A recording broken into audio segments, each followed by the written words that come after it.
দেখেন নিচের ভিডিওগুলো দেখতে পাচ্ছেন এদের অবস্থা।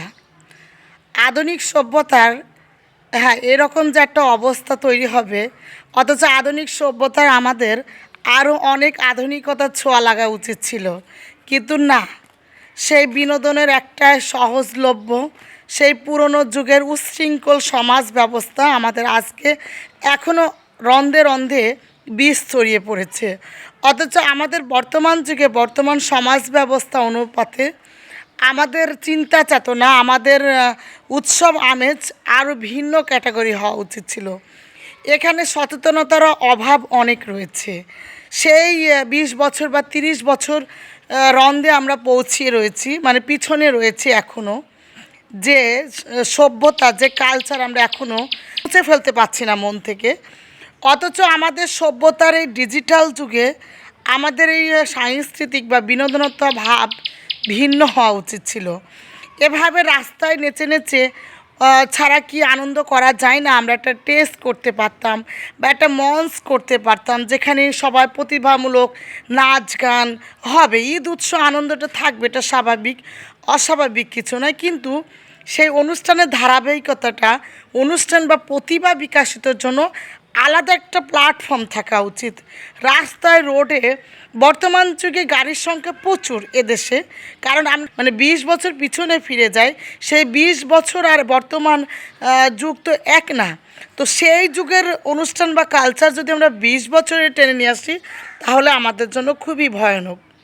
কারণ এইভাবে যদি আমরা রাস্তায় রাস্তায় নাচানাচি করে বেড়াই, একদিকে যেমন শব্দ দূষণ হচ্ছে, অন্যদিকে এদের এই গান বাজনা বা দ্রুত যানবাহন চালিতের কারণে সাধারণ জনগণ আতঙ্ক থাকতেছে। এইসব পোলাপান কি হচ্ছে, উচ্ছৃঙ্খল হচ্ছে। আচ্ছা, এই যে গরুর হাটে তোলার মতো এইভাবে নেচে নেচে যে রাস্তায় বার হচ্ছে, আমি বুঝলাম যে এই বাচ্চাগুলো নাবালক, কিন্তু এদের যে ট্রাকটা ভাড়া দিচ্ছে, এই লোকদের আইনের আওতায় আনা উচিত। গরুর হাটে নিয়ে যাওয়ার মতো, একেবারে যেরকম গরুকে এইভাবে তুলে সাজিয়ে হাটে নিয়ে যায় সেম, কিন্তু গরু তো সাইলেন্ট মোডে থাকে, সাইলেন্ট থাকে। এদের মতো এরকম উগ্রতা বা গাড়ির ভিতরে নাচানাচি ডিং ডিঙা ডিং ডিং ডিঙা ডিং এগুলো করে না। তো এই জন্য গরুর অ্যাক্সিডেন্ট হওয়ার সম্ভাবনা কম।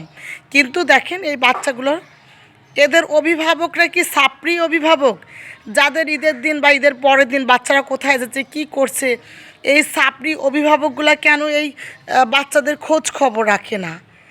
আর যারা গাড়ি দিচ্ছে এই ব্যক্তিদেরও আইনের আওতায় আনা উচিত আমি বলে মনে করি। কারণ এরকম সভ্য সমাজে অসভ্যতা আসলে মেনে নেওয়ার মতো না। এদের কারণে অনেক জায়গায় দেখা যাচ্ছে অনেকেই বিশৃঙ্খলা বা অনেকের সমস্যার সম্মুখীন হচ্ছে। তো এই জন্য আমি বলবো যে এইসব ছাপড়ি পোলাপানদের আসলে এদের কি করা উচিত, এটা আপনারাই নিচে কমেন্টস বক্সে বলবেন। পুটকির ভিতরে অনেক তেল হয়ে গেলে তেল কমানোর আসলে একটা সহজ অবস্থা, কিন্তু এই যে এই অভিভাবকগুলো এইসব সন্তানদের কিভাবে পরিচয় দেয় নিজেদের, যে এটা আমার সন্তান। যে সন্তানটা এত ছাপড়িভাবে তৈরি করা হয়েছে, এই সন্তানদের পরিচয় দিতেও তো লজ্জাবোধ।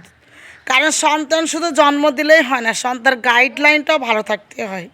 তো আমি এইসব অভিভাবকদের বলবো যে আপনারা একটার পর একটা সন্তান জন্ম দেওয়ার আগে ভাববেন আপনার সন্তানটাকে ঠিকঠাক পরিচালনা করতে পারবেন কিনা। কারণ সভ্যতার যুগে ওই 10টা 20টা সন্তান নেওয়ার যুগ কিন্তু চলে গেছে। যুগের সাথে সাথে সন্তান নেওয়া যেমন সিস্টেম পরিবর্তন হয়েছে, সেরকম সেই সন্তানকে কতটুকু যোগ্য হিসাবে মানুষ করবেন সেই শিক্ষাটাও আপনার ভিতরে থাকতে হবে, নইলে এরকম সাবরি পোলাপানি তৈরি হবে।